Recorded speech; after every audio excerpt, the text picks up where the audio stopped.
So guys, अगर आप लोग लखनऊ के निवासी हैं तो एक बहुत ही महत्वपूर्ण सूचना मैं आपको देना चाहता हूं कि हमारे लखनऊ में आजकल वाहन की चोरी बहुत ही ज़्यादा हो रही है, छीना झपटी बहुत ही ज़्यादा हो रही है और ऐसी ऐसी जगहों से बाइक चोरी हो जा रही है जिसकी आपने कभी कल्पना तक नहीं की होगी। मेरा एक दोस्त है, जैसा कि अभी मैंने वीडियो में बताया था, अथर्व, जिसकी RC 390 चोरी हो गई उसके घर के बाहर से।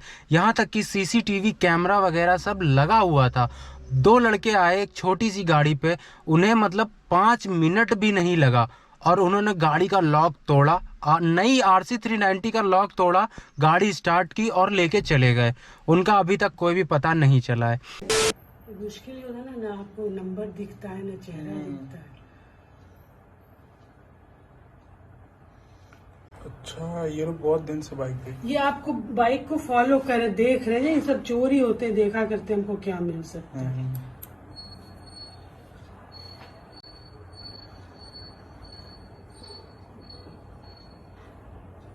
तुम्हारे पास अंदर जगह अंदर रखना चाहिए। वो मैं कहीं गया था ना तो आया तो बाहर खड़ी कर दिया था। अच्छा, देखो एक जा रहा है फिर दूसरा जा रहा है, हैंडल कर रहा है। मेरी कार तो यहीं से चोरी हुई थी। पता चला था मुझे। तभी तो मैंने कैमरा लगवाया। देखो वो गया, निकाल लिया, दोनों चले गए।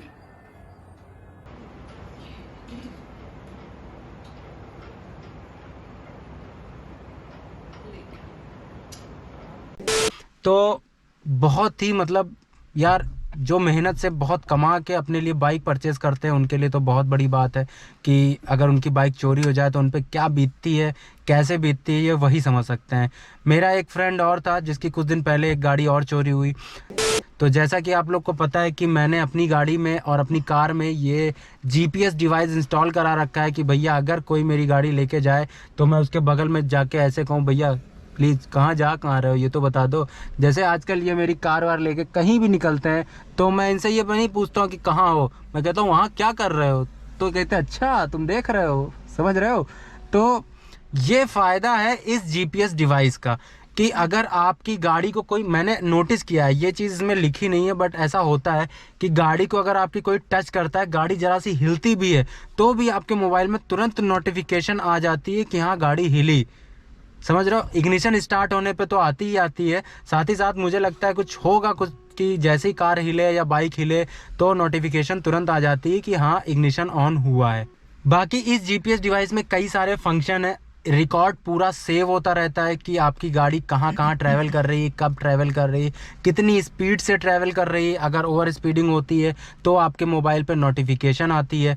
और आज हम जा रहे हैं इस बाइक की सर्विस कराने। R15M की सर्विस बहुत पहले हो जानी चाहिए थी बट चली नहीं ये 1000 किलोमीटर, क्योंकि जब इसकी सर्विस कराने में गया था लास्ट टाइम तो उन्होंने कहा कि कम से कम ये 1000 किलोमीटर कवर होनी चाहिए तभी इसकी सर्विस होती है पहली। दूसरी गाड़ियों में 500 से 750 के बीच में सर्विस हो जाती है, लेकिन R15 के साथ ऐसा नहीं है, इसको आपको चलाना पड़ता है 1000 किलोमीटर। तो अभी ये चल चुकी है 991 किलोमीटर, तो वहाँ तक पहुँचते पहुँचते 1000 किलोमीटर कवर हो ही जाएंगे। तो इसकी सर्विस आज हमने सोचा करा देते हैं, क्योंकि आज थोड़ा सा टाइम भी था और बड़े दिन बाद अच्छा फील भी हो रहा था और मौसम भी बहुत अच्छा है। सो फटाफट हम जा रहे हैं चौक के सर्विस सेंटर और इसमें हम इनका जो खुद का इंजन ऑयल है वो नहीं डलवा रहे हैं, मोटुल का हमने पहले से खरीद के रख लिया है, तो मोटुल वाला इंजन ऑयल हम यूज़ करेंगे। और हमारे साथ दूसरी गाड़ी पे है पप्पन पिल्लो, जो कि चला रहे हैं नई गाड़ी का फील ले रहे हैं वो। ये देखिए आप इधर देख रहे हैं आप इनको। और आज से पहले हमें यामाहा की सर्विस का बिल्कुल भी आइडिया नहीं है, क्योंकि पहली बार हमने यामाहा परचेज़ की और यामाहा की सर्विस का कोई भी 1% का आइडिया नहीं है कि यामाहा में कैसी सर्विस होती है। तो हमने बुलाया ईशू को, क्योंकि ईशू बहुत टाइम से यामाहा की गाड़ी ओन कर रहा है और सर्विस करा रहा है, तो एक मैकेनिक भी है उसके जानने वाला जो उसकी गाड़ी बहुत अच्छे से सर्विस करता है, तो उसी से हम भी कराएंगे। और चौक में है तो ईशू को हमने वहीं डायरेक्ट बुला लिया, अब हम वहीं पहुँचेंगे चौक, क्योंकि अगर मैकेनिक अच्छा ना हो, जानने वाला ना हो, तो भाई जल्दी जल्दी निपटा के ऐसे ही बना के भेज देते हैं, तो तब हो सकती है थोड़ी सी दिक्कत। गाड़ी में अभी तक सिर्फ एक प्रॉब्लम आई है, पता नहीं प्रॉब्लम है क्या है मुझे नहीं पता, बट एक इशू है गाड़ी में कि गाड़ी के जब गियर डाउन करते हैं तो एक नॉइज़ आती है अजीब सी साए की, तो वो पता नहीं नॉइज़ है कि सारी R15 में होता है, ऐसा मुझे पता नहीं है बिल्कुल भी। तो अगर आपकी R15 में भी ऐसा होता है तो यार कमेंट करके ज़रा बताना मुझे। तो हो गई एक छोटी सी प्रॉब्लम कि इस गाड़ी के जो पेपर थे वो घर ही पे भूल गए हम, अभी रास्ते में अचानक से याद आया कि इसके पेपर कहाँ हैं, तो सर्विस बुक भी उसी में थी। तो पीयूष को हमने भेज दिया है वापस घर की जाओ पेपर लेके आओ, तब तक हम पहुँचते हैं शोरूम और बाकी का काम कराते हैं। देखते हैं अगर स्टार्ट हो जाएगा काम बिना कॉपी के तो ठीक है, नहीं होगा तो फिर वेट करना पड़ेगा पीयूष का। सो बाइक यहाँ सर्विस के लिए डाल दे रहे हैं और बाकी के तो थोड़े बहुत काम है वो निपटाएंगे जाके। सो गाइस, पहली सर्विस R15M की पहली सर्विस का वीडियो शायद ये है। इससे पहले सर्विस किसी ने कराई नहीं कराई मुझे नहीं पता, लेकिन पहली सर्विस इस R15M की हो चुकी है। और मैं आपको बता दूं कि इसकी सर्विस कराने के लिए मैं 650 किलोमीटर पे ही पहुंच गया था, लेकिन जब मैं पहुंचा तो उन्होंने बताया कि इसकी सर्विस 1000 किलोमीटर पे होती है। तो सबसे पहले हमने इसके 1000 किलोमीटर कवर किए। इन्फो दिखाते हैं, ये देखिए टोटल 1051 किलोमीटर इसने कवर कर ली है। तो 1051 किलोमीटर के बाद इसकी पहली सर्विस हमने करा दी। और सर्विस में कितना कॉस्ट आया मैं आपको दिखाता हूँ। फ़िलहाल मैं आपको बता दूं कि मैंने इनका स्टॉक इंजन ऑयल यूज़ नहीं किया है। क्यों? क्योंकि आप जानते हो स्टॉक में वो मज़ा नहीं है। तो मैंने इसमें डलवाया मोटुल का 300V²। लेकिन अगर कोई सर्विस कराता है और सारी चीज़ें स्टॉक यूज़ करता है तो ये देखिए, ये है इसका कॉस्ट यहाँ पे लिखी हुई है 889 रुपीज़, मतलब 890 रुपये में आपको इसकी पहली सर्विस हो जाएगी। कोई ख़ास चेंजेस नहीं है, 2 चीज़ें चेंज की गई हैं यहाँ पे। 2 चीज़ें जो लिखी हुई हैं, एक ऑयल क्लीनर है और दूसरा हमारा मोबिल है। तो मोबिल मैंने अलग से डलवा लिया है, जो इन्होंने दिया था वो हमने रख लिया घर पे, उसको हम किसी छोटी गाड़ी में यूज़ कर लेंगे। फ़िलहाल इसमें पड़ चुका है मोटुल 300V²। और अब देखते हैं इसकी परफॉर्मेंस क्या होने वाली है। तो अगर पहली सर्विस आप कराने जाओगे तो मान के चलो आपका 900 रुपये का खर्च आएगा, बस इससे ज़्यादा कोई खर्च नहीं आएगा। और अब तो हम यामाहा की सर्विस को भी एक्सपीरियंस करेंगे फ्यूचर में, क्योंकि अब अपने पास बाइक है तो यामाहा की सारी सर्विसेज हम एक्सपीरियंस करेंगे कि कैसी सर्विस होती है। बाकी भाई बहुत बढ़िया सर्विस की उन्होंने, ये तो मानना पड़ेगा। GPS मुझे इंस्टॉल कराना था, वो भी इंस्टॉल कर दिया उन्होंने। तो अपनी बाइक की सुरक्षा स्वयं करें, यही ठीक है। और स्वयं करने के लिए सबसे इम्पॉर्टेंट चीज़ है GPS। मेरी सारी बाइक्स में GPS लगा है, कार में भी GPS लगा है और इस बाइक के लिए भी मैंने GPS मंगा लिया है। इस बाइक के लिए GPS क्यों मंगाया? बहुत इंपॉर्टेंट चीज़, क्योंकि इसमें खुद का इसका GPS है। मैंने इससे पहले वीडियो में बताया था आपको कि इनका GPS है, लास्ट लोकेशन ऐप में दिखा देता है, सही है। लेकिन उसको यूज़ करते वक्त मुझे कुछ कमियां फील हुई कि इसका जो GPS है वो फ़ोन के GPS से कनेक्ट होता है। कैसे? जब इसको आप फ़ोन से कनेक्ट करते हो तो लास्ट लोकेशन आपकी वही दिखाता है जब आपका ब्लूटूथ डिस्कनेक्ट होता है। उसके बाद अगर ये बाइक कहीं भी घूम रही है और आपने उसको फ़ोन से कनेक्ट नहीं किया है तो भी उस ऐप में लास्ट लोकेशन वही दिखा रहा होता है जहाँ पे आपने फ़ोन को डिस्कनेक्ट किया होता है।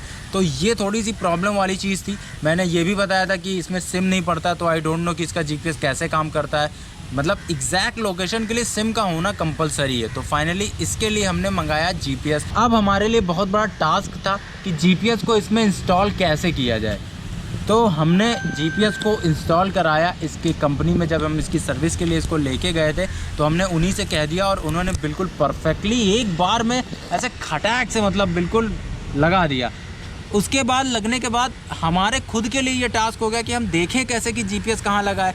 तो हमने बड़ी मशक्क़त की, इसको खोला, क्योंकि इसका फ्रंट सीट हमने ज़िंदगी में कभी नहीं खोला था, तो हमें पता ही नहीं था कि कैसे खोलना है। तो आप लोग को हम बता देते हैं कि इसकी फ्रंट सीट कैसे खोलनी है और GPS कहाँ पे लगा हुआ है, वायरिंग कैसे की है। तो वायरिंग के लिए सबसे चीज़ 4 तार होते हैं, एक प्लस एक माइनस। प्लस माइनस को हम बैटरी से जोड़ते हैं। तीसरा तार हमें इग्निशन से कनेक्ट करना रहता है कि इग्निशन ऑन होने पे 12 वोल्ट का करंट आना चाहिए किसी भी सॉकेट में, वहाँ पे आप तीसरा वायर जोड़ सकते हैं। और चौथा जो आपका वायर होता है पीला, उसे आपको खाली छोड़ना पड़ता है। तो अभी आपको हम दिखाते हैं कि कैसे इसकी सीट ओपन करेंगे और कहाँ पे कनेक्टेड है GPS।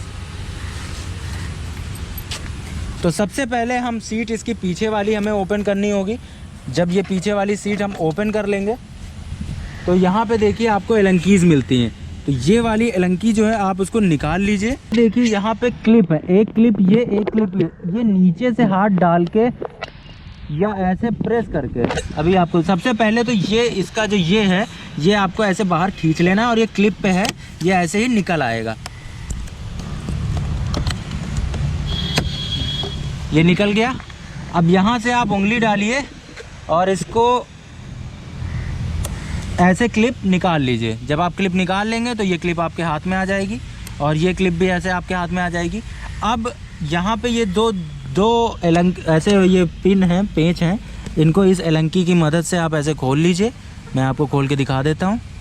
तो ये दोनों खुल चुकी हैं और उसके बाद आपकी ये सीट जो है वो बाहर आ जाएगी। तो और कुछ नहीं करना है, बस ये छोटा सा काम था। ये दोनों पेंच और ये दोनों निकालने के बाद आपकी जो सीट है वो खुल जाती है। और सीट खुलने के बाद मैं आपको दिखाता हूँ कि ये देखिए यहाँ पे इन्होंने जीपीएस जो है वो सेट कर दिया है और इसकी 2 वायरिंग यहाँ पे दी है और 1 वायरिंग आगे इग्निशन से जोड़ दी है। उसके बाद इसका बाकी का प्रोसीजर जो था वो मैं कंप्लीट कर चुका हूँ, मतलब इसको फ़ोन से मैं कर चुका हूँ। तो रात में मैंने किया था, इसीलिए दिन में आया हूँ वापस से शूट करने। तो रात वाला मैं आगे जोड़ रहा हूँ क्लिप, आप देख लो कि कैसे मैंने इंस्टॉल किया और कैसे मैंने बारकोड स्कैन किया और कैसे बाकी सारी चीज़ें की। तो इधर मैं स्क्रीन रिकॉर्डर भी फ़ोन का ऑन कर दूंगा और बाकी चीज़ें हैं तो आप देख सकते हो। यहाँ पे देखिए जीपीएस के ऊपर एक बारकोड होता है जिसे आपको फ़ोन के ऐप में खोल के स्कैन करना होगा। उसके बाद सारी डिटेल्स को फिल करेंगे और फिल करने के बाद जब आप रजिस्टर हो जाएंगे तो कुछ ऐसा बन के आ जाएगा। आपके बाइक की लोकेशन ऐसे आपको इस ऐप में शो करेगी। सो गाड़ी में जीपीएस इंस्टॉल हो चुका है और मैं आपको दिखाता हूँ कि ये देखो जीपीएस का ऐप। एनालिटिक्स में जाएंगे हम तो हमने 20 तारीख को कितने किलोमीटर कवर किए ये भी दिखाएगा और डेली व्यू भी हम यहाँ से देख सकते हैं। तो आप देख सकते हो यहाँ पे कैलेंडर है, कैलेंडर में हम कल की डिटेल देखते हैं। तो ये देखो गाड़ी कहाँ से चली थी और कहाँ तक चली है, कैसे चली है, सारी डिटेल इसमें आती है। तो आप यहाँ से कभी भी देख सकते हो किस टाइम पे क्या स्पीड थी, ये भी देख सकते हो। तो जैसे कि ये देखो प्ले किया हमने, यहाँ हमने पॉज किया तो ये देखो 3:05 पे गाड़ी यहाँ पे थी, फैज़ाबाद रोड 15 किलोमीटर/आवर की स्पीड से चल रही थी। तो इतनी सारी डिटेल दिखाता है। तो और अभी जैसे कि आप देखो यहाँ पे, बंद करो गाड़ी, बंद करो, यहाँ पे देखो येलो साइन दिख रहा है। गाड़ी जैसे ही बंद की, गाड़ी बंद हो चुकी है। ये देखिए रेड हो गया। अब गाड़ी ऑन करेंगे, गाड़ी देखिए यहाँ पे ऑन हुई। ये सिंबल जो है जैसे ही करंट पहुंचा, ये देखिए यहाँ पे मैसेज भी आ गया R15M इंजन टर्न ऑन, और यहाँ पे ये येलो हो गई। अब गाड़ी को हम जैसे ही लेके निकलेंगे, गाड़ी यहाँ पे आ जाएगी ग्रीन मोड पे और आपको लोकेशन एग्जैक्टली बताती रहेगी। तो जीपीएस बहुत ही बेहतरीन चीज़ है यार। तो इस गाड़ी में भी मैंने 1 लैब का जीपीएस माइक्रो डिवाइस लगवा दिया है और जो लोग परचेज़ करना चाहते हैं डिस्क्रिप्शन में लिंक है, आप जाके चेकआउट कर सकते हो। सो पहली R15M है ये जिस पे हमने जीपीएस इंस्टॉल कराया। आई थिंक इससे पहले किसी ने भी जीपीएस इंस्टॉल नहीं कराया और ये बहुत ही ज़रूरी है क्योंकि भाई साहब ये जो मोटरसाइकिल कनेक्ट है ना, ये किसी काम का नहीं है। अगर गाड़ी चोरी होनी है तो किसी काम का नहीं है। अगर अपनी गाड़ी सेफ रखनी है तो जीपीएस ज़रूर लगवाएं।